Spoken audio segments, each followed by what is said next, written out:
No sul do Brasil há uma particularidade que só quem dirige por lá à noite conhece. As estradas são tão desertas que, se um carro te segue por mais de 1 hora, já não é coincidência. E se ele repete cada curva que você faz, é uma caçada.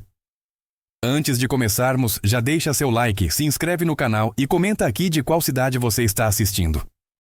Quando os faróis de outro veículo piscam no seu retrovisor pela 3ª hora consecutiva, quando ele vira exatamente para onde você vira, quando para exatamente 1 minuto depois de você entende. Alguém quer muito saber para onde você está indo e por quê.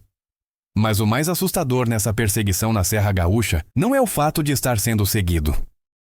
O mais assustador é perceber que seu perseguidor conhece a sua rota melhor do que você mesmo. Meu nome é Júlio César, mas todos me chamam de Julião. Tenho 48 anos e há 26 transporto cargas pelo Mercosul. 26 anos de estradas gaúchas, catarinenses e argentinas são uma universidade para qualquer caminhoneiro. Aqui você aprende a ter a precisão de um relojoeiro suíço, a cautela de um desarmador de bombas e a paciência de um monge.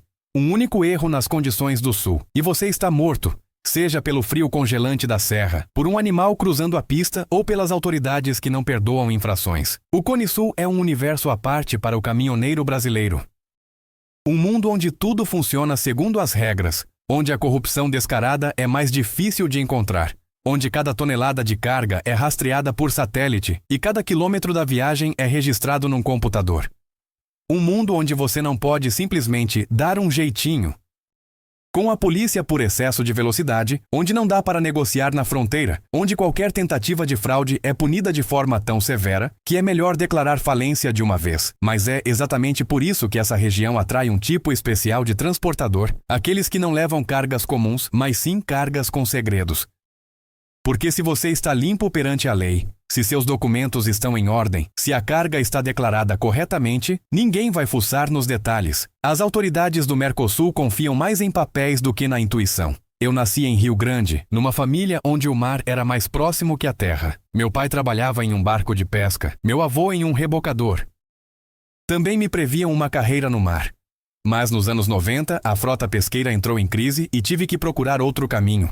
Escolhi a estrada, tornei-me caminhoneiro. Comecei em Pelotas, levando arroz para o centro do país. Depois me especializei na rota do Uruguai. Madeira, couro, equipamentos industriais. Aprendi o espanhol, estudei as leis, consegui todas as licenças e me tornei um dos poucos motoristas brasileiros em quem confiavam para as rotas internacionais mais complexas. O Rio Grande do Sul se tornou minha segunda casa. Eu conhecia cada estrada de Porto Alegre, a fronteira com o Uruguai, cada posto de gasolina, cada posto de fiscalização. Os fiscais da aduana me cumprimentavam pelo nome. A polícia rodoviária raramente me parava para verificações. Minha reputação era impecável. Em 26 anos cruzei a fronteira do Chuí com milhares de toneladas das mais diversas cargas. Celulose e papelão, metal e equipamentos, alimentos e medicamentos. Tudo honesto, tudo documentado, tudo em conformidade com todas as regras e exigências. Mas aquela viagem em novembro de 2022 me fez entender que, às vezes, as regras são uma armadilha e uma reputação impecável é a isca perfeita para quem quer passar despercebido. O pedido veio de uma grande empresa de logística em Porto Alegre, a Sul-Log Soluções, uma firma sólida com a qual eu já trabalhava há vários anos. Eram especializados em cargas de alta tecnologia, eletrônicos, equipamentos médicos, instrumentos científicos. A ligação veio numa terça-feira de manhã. O gerente, um gaúcho de uns 40 anos chamado Ricardo, com quem eu já tinha feito dezenas de viagens, foi direto. "Julião, temos um frete urgente", disse ele. Equipamento científico de Porto Alegre para Rivera, no Uruguai. Que tipo de equipamento? Instrumentos para pesquisa geológica. O cliente é um instituto de pesquisa uruguaio. Peso, 12 toneladas. A carga é cara, exige cuidado especial. Prazos? Saída amanhã à noite, entrega depois de amanhã durante o dia. Por que à noite? Pedido do cliente. Dizem que o equipamento é sensível à luz do dia. A explicação era estranha, mas não impossível. Alguns instrumentos científicos realmente exigem condições especiais de transporte. O pagamento era o padrão, mais um bônus pela urgência. Eu aceitei. A rota era familiar. Porto Alegre, Pelotas, Bagé, fronteira em Santana do Livramento e então Rivera. Cerca de 600 quilômetros, umas 8 horas de viagem, contando a fronteira e as paradas. No dia seguinte, às 6 da tarde, cheguei ao armazém da Sulog na zona industrial de Porto Alegre. Um prédio moderno com sistemas de carregamento automatizados, câmeras de vigilância e crachás eletrônicos. Tudo como manda o figurino em um país civilizado.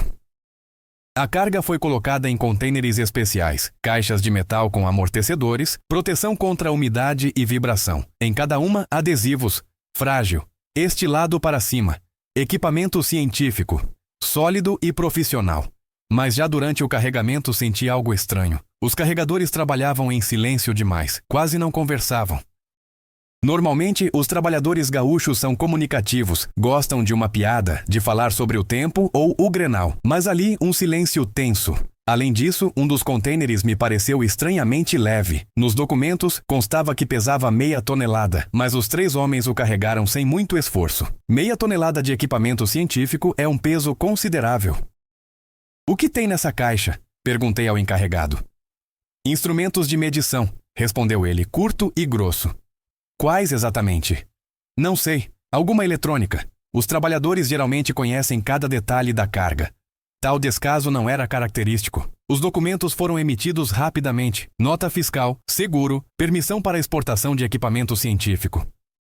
Tudo parecia correto. Os carimbos estavam nos lugares certos. Mas um documento me chamou a atenção. Um laudo afirmando que o equipamento não continha materiais radioativos. Normalmente, esses laudos são exigidos apenas para cargas especialmente perigosas. Por que seria necessário para simples instrumentos de medição? Por que o laudo de radioatividade? Perguntei. Procedimento padrão, respondeu o gerente. Para todas as cargas científicas. Mentira. Em 26 anos transportei dezenas de cargas científicas, mas esses laudos eram raros. No entanto, todos os documentos estavam em ordem. Não havia do que reclamar. Às 8 da noite saí de Porto Alegre em direção à fronteira. Na primeira hora dirigi tranquilamente. A BR-116 estava em excelente estado. Pouco movimento. Numa noite de novembro no sul, pouca gente viaja. A carga se comportava bem, sem ruídos ou cheiros estranhos. Mas, logo depois de Pelotas, notei no retrovisor os faróis de um carro que se mantinha a uma distância constante, uns 500 metros atrás. Não ultrapassava, não ficava para trás. No início, não dei importância. Talvez alguém também estivesse indo para a fronteira. A rota é popular, especialmente entre transportadores comerciais.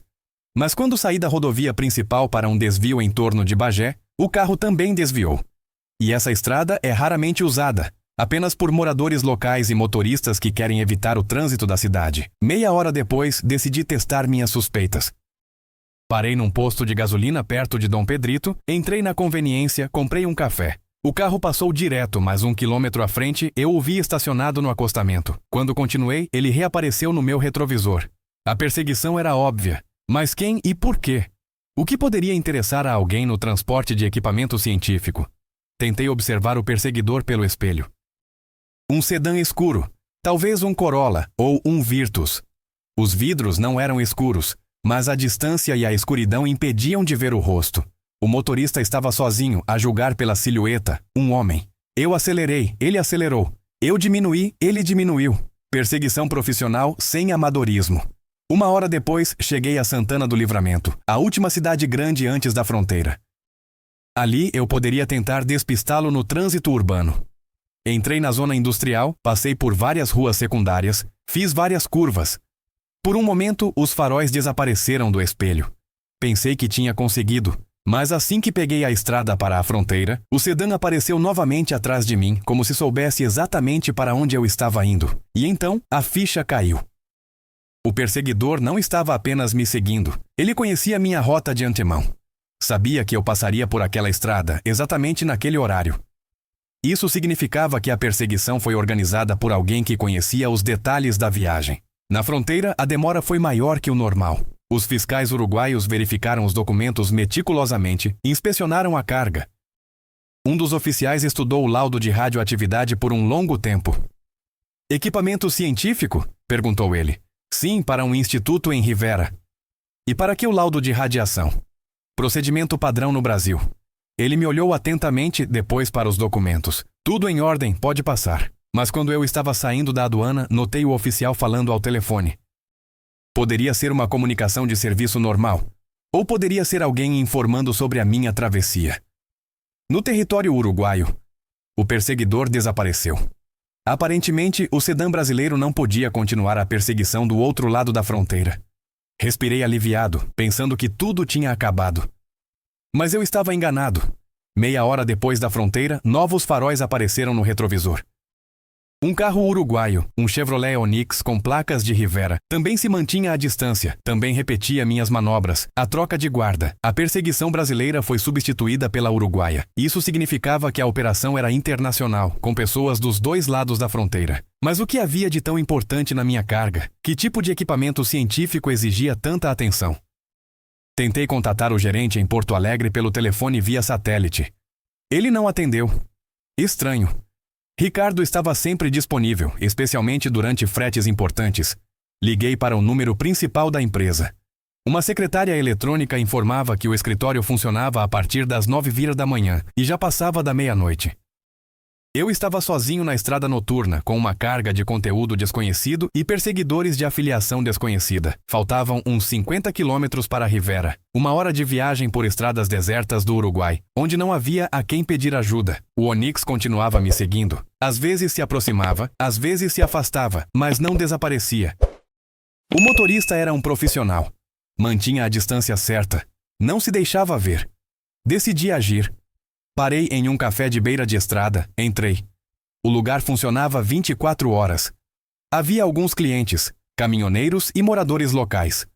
O Onix passou direto, mas 1 quilômetro depois parou no acostamento, aparentemente esperando minha saída. No café fui até a janela, tentei observar o carro com o binóculo que sempre carregava. O sedã estava com os faróis apagados.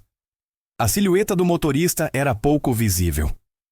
Pedi um café. Sentei-me a uma mesa perto da janela, pensando no que fazer. Poderia chamar a polícia, mas o que diria a eles? Que um carro estava me seguindo? Isso não é crime. Poderia desviar da rota, mas então atrasaria a entrega. E, o mais importante, eu queria descobrir o que estava acontecendo. Que jogo era esse em torno da minha carga? Meia hora depois, saí do café, entrei no meu Scania e segui viagem. O Onix apareceu imediatamente no retrovisor. Mas agora eu tinha um plano. À frente havia um trecho de estrada que eu conhecia como a palma da minha mão. Uma serra sinuosa com muitas curvas e saídas de terra. Se agisse com decisão, poderia despistar o perseguidor. Esperei a curva mais fechada, virei bruscamente para uma estrada de chão, apaguei os faróis e o motor. O caminhão se escondeu atrás das árvores, tornando-se invisível da estrada principal. O Onix passou direto, sem notar a manobra. Esperei 10 minutos, depois voltei cuidadosamente para a estrada. Não havia sinal do perseguidor. O plano tinha funcionado, mas era cedo para comemorar. 1 hora depois, já na entrada de Rivera, novos faróis apareceram no espelho. Outro carro, um Fiat Cronos com placas de Rivera. Outra vez, a perseguição. Isso significava que eles tinham uma rede inteira de observadores ao longo de toda a rota. Quem poderia organizar tal operação? Serviços secretos, grupos criminosos, concorrentes? E o mais importante, o que eles sabiam sobre minha carga que eu não sabia? Em Rivera, cheguei ao endereço do destinatário às 6h da manhã. Era um pequeno instituto de pesquisa na periferia da cidade. Um prédio antigo, nada notável. Fui recebido pelo diretor do instituto, professor Alejandro Vargas, um homem de uns 60 anos, de óculos e paletó surrado, o típico cientista. Finalmente, disse ele. Estávamos preocupados que algo tivesse acontecido. Por quê? Perdemos o contato com você ontem à noite. Ligamos para Porto Alegre. Disseram que não sabiam onde você estava. O sinal é ruim na estrada. Entendemos. O importante é que a carga foi entregue. Começamos a descarregar. Os contêineres foram abertos com muito cuidado. Cada item era verificado, comparado com a lista. E então eu vi algo que me fez duvidar da realidade. Nos contêineres não havia equipamento científico. Eram lingotes de metal, barras prateadas do tamanho de um tijolo. Cada uma pesava uns 5 ou 6 quilos. O que é isso? Perguntei. Amostras de metais de terras raras, respondeu o professor. Para pesquisa. E os instrumentos? Estes são os instrumentos. A tecnologia moderna permite criar aparelhos de medição a partir de metais puros. A explicação era absurda. Ninguém faz instrumentos de metais puros. Mas eu não era especialista, não discuti. Os documentos de recebimento da carga foram assinados rapidamente. O professor pagou em dinheiro vivo, o que também era estranho para um instituto governamental. De onde veio o dinheiro? Perguntei. Uma bolsa. Um fundo científico internacional forneceu o financiamento. Que fundo? Isso não é da sua conta, respondeu ele bruscamente. O tom mudou. De um cientista educado, ele se transformou em um homem desconfiado que não queria responder a perguntas extras. Peguei o dinheiro, me despedi e comecei a viagem de volta, mas minha cabeça estava cheia de perguntas. Que metais eu transportei? Por que me seguiram? Por que tanto segredo? As respostas começaram a surgir já em casa, em Rio Grande. Decidi pesquisar na internet sobre metais de terras raras e suas aplicações. O que descobri me chocou. Metais de terras raras são a base da eletrônica militar moderna. Com eles, fazem componentes para mísseis, aviões, submarinos. São criticamente importantes para a capacidade de defesa de qualquer país. E também estão sob sanções internacionais. Sua venda para certos países é restrita, especialmente após 2022. Isso significava que eu transportei contrabando. Contrabando militar, disfarçado de equipamento científico. Mas quem organizou essa operação e por que me usaram? A resposta veio uma semana depois. Ricardo ligou de Porto Alegre. Sua voz estava tensa e preocupada. Julião, precisamos nos encontrar. Para quê? Temos que conversar. Uma conversa séria. Sobre o quê? Sobre o seu futuro em nossa empresa. Nos encontramos em um café na fronteira, em Chuí. Ricardo não veio sozinho.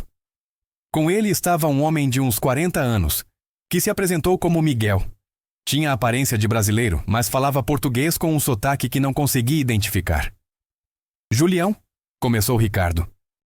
Você certamente entendeu que não estava transportando exatamente o que estava nos documentos. Entendi. E o que você pretende fazer? Nada. Não é da minha conta o que tem na carga. Atitude correta, disse Miguel. Temos uma proposta. Que proposta? Trabalho. Fixo e muito bem pago. Que tipo de trabalho? O mesmo que você fez a vida toda. Transportar cargas entre o Brasil e o Uruguai. Que tipo de cargas? Diversas. Mas sempre importantes, sempre urgentes, sempre bem pagas. E se eu recusar? Miguel sorriu friamente. Então você terá que explicar às autoridades brasileiras como transportou materiais militares sem as devidas licenças. Eu tinha todos os documentos. Documentos falsos. O Instituto de Pesquisa em Rivera não existe. O professor Vargas é uma personagem fictícia. A armadilha se fechou.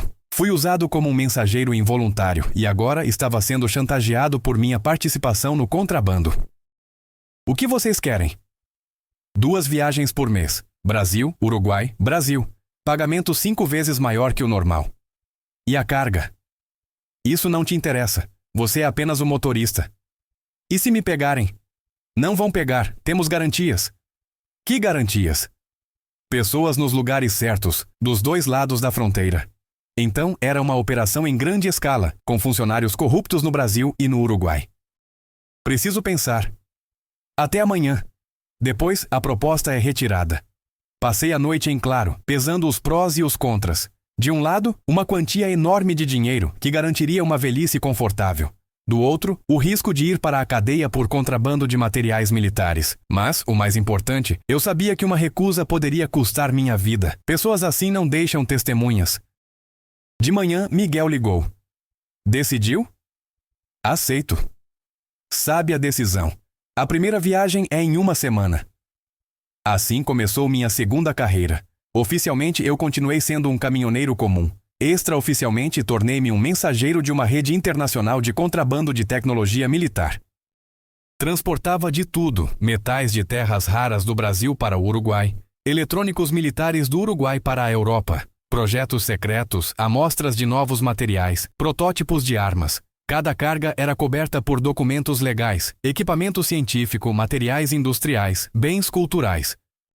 Mas, na realidade, era um comércio de segredos, uma violação de sanções internacionais, traição à pátria. E a cada viagem eles me vigiavam. Não tão abertamente como da primeira vez, mas constantemente. Ora um carro brasileiro no retrovisor, ora um uruguaio. O controle era total. Depois de 6 meses, entendi a escala da operação. Não era apenas contrabando, mas uma rede de espionagem trabalhando para vários estados ao mesmo tempo. Brasileiros vendiam tecnologia para uns, que vendiam para outros, que vendiam para terceiros. E motoristas como eu eram apenas material descartável, peões em um grande jogo cujas regras não deveriam conhecer. Mas eu comecei a estudar as regras por conta própria. Memorizava rostos, endereços, números de telefone. Fotografei cargas, gravei conversas. Preparei um dossiê para o caso de precisar me defender. E precisei mais cedo do que esperava. Em março de 2023, fui preso na fronteira brasileira. Não por contrabando, mas por excesso de velocidade. Um pretexto formal para uma revista. A carga estava limpa. Era realmente equipamento científico para a Universidade de Pelotas. Mas na cabine do meu Scania, encontraram meu esconderijo com fotos e anotações. O delegado estudou o material por 2 dias, depois me chamou para um interrogatório.